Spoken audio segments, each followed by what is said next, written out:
April 2 रु सकाळिया school तेबे ग्रीष्म प्रवाह जोगु राज्य सरकार को बड़ घोषणा करा जायछि। तेबे राज्य में प्रचंड ग्रीष्म प्रवाह को दृष्टि रखी बदलिया स्कूल समय। एप्रिल 2 रु सकाळिया स्कूल आसिबे छात्र छात्री।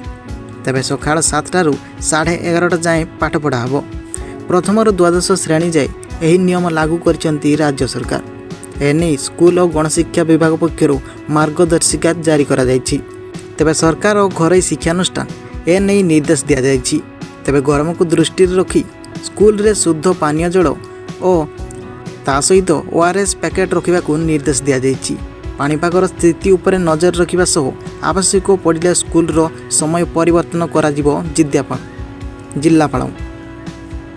वर्तमान राज्य रे उपर मुहां होईछि पारद। किछि स्थान रे तापमात्रा 40 डिग्री छुईछि। तेणु पिलांको स्वास्थ्य को दृष्टि रखी सकाळिया स्कूल निष्पत्ति नहीं राज्य सरकार।